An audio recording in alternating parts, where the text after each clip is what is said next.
Awali aktivitas dan pelayanan Anda melalui renungan pagi menjadi putra dan putri Allah. Terdengar panggilan Roh untuk mengangkat salib, dan mereka yang mengangkat salib akan menemukan bahwa salib mengangkat mereka.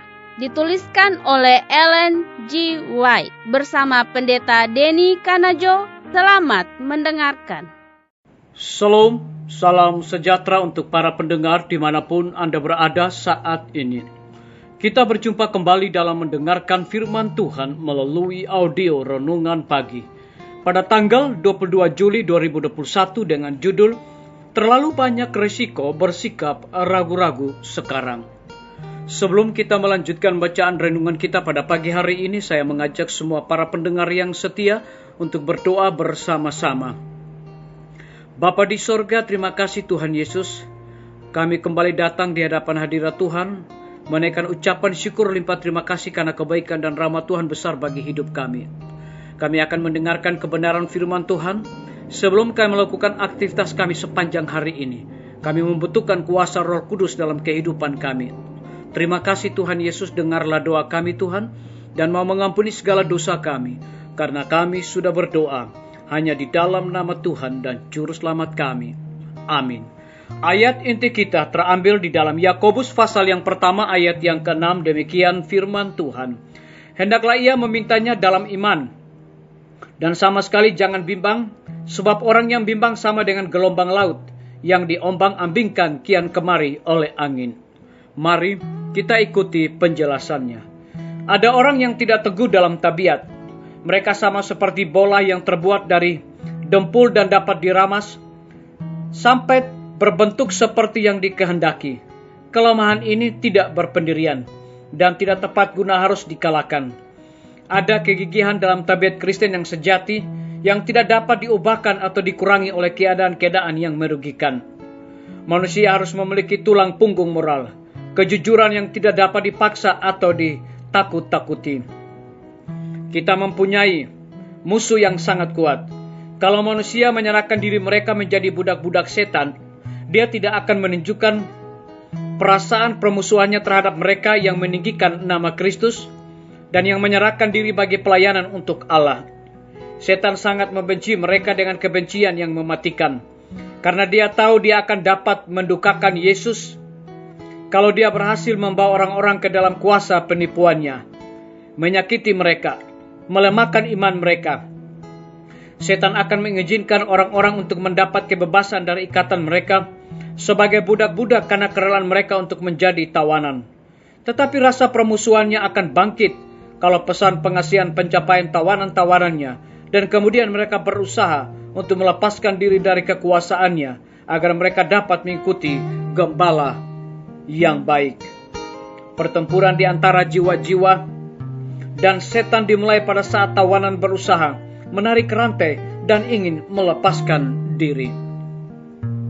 Mereka yang bersungguh-sungguh ingin diajar oleh Allah dan berjalan di jalannya akan memastikan diri memiliki janji, sehingga kalau mereka merasa kekurangan hikmat dan memintanya dari Allah, maka dia akan mau memberikannya dengan bebas tanpa menuntut. Rasul mengatakan, hendaklah ia memintanya dalam iman, dan sama sekali jangan bimbang. Percayalah bahwa Allah akan melakukan tepat sesuai seperti yang dijanjikannya. Jagalah agar doa-doamu tetap mengarah ke atas.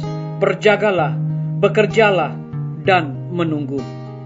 Berjuanglah dalam perjuangan iman yang baik. Selama kita berlayar dengan arus dunia ini, kita tidak memerlukan layar ataupun dayung. Tetapi apabila kita dengan sejujurnya berbalik untuk menghentikan arus, disitulah pekerjaan kita dimulai. Biarlah bacaan renungan kita saat ini akan menjadi berkat bagi kita semua. Mari kita tunduk kepala dan berdoa.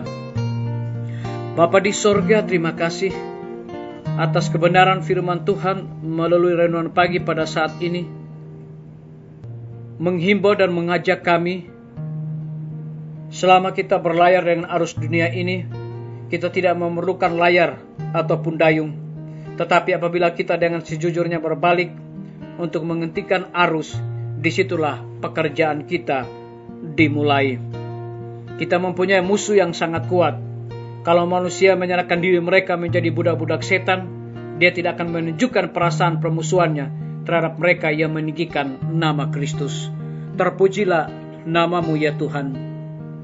Pada pagi hari ini hamba berdoa untuk pemerintah kami. Tuhan memberkati Bapak Presiden bersama dengan wakil, para menteri dan stafnya, Bapak Gubernur bersama dengan wakil, Bapak Bupati bersama wakil, wali kota dan wakilnya, camat dan stafnya, kepala desa, lurah, RT, RW, dimanapun mereka berada saat ini.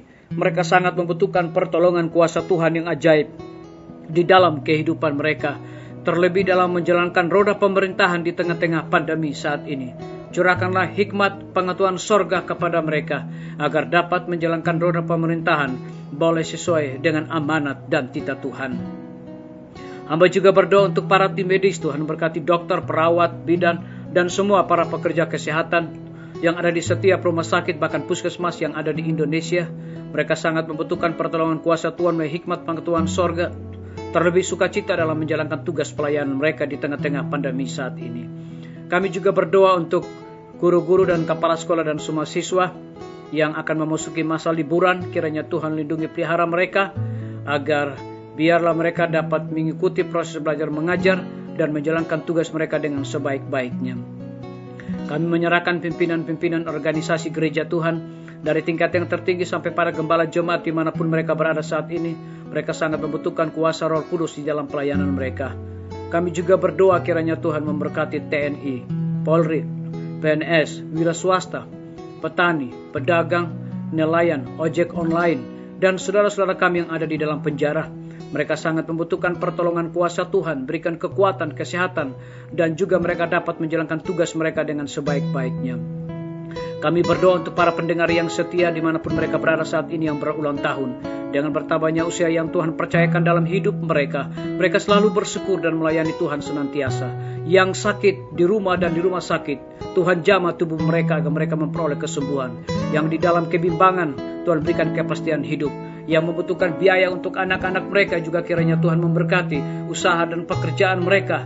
Ajarlah mereka untuk terus berharap, bergantung hanya kepada Tuhan saja. Terima kasih Tuhan Yesus, dengarlah doa kami Bapa, dan mau ampuni segala dosa kami, karena kami sudah berdoa hanya di dalam nama Tuhan dan Juru Selamat kami. Amin. Sampai jumpa. Tuhan Yesus memberkati kita semua.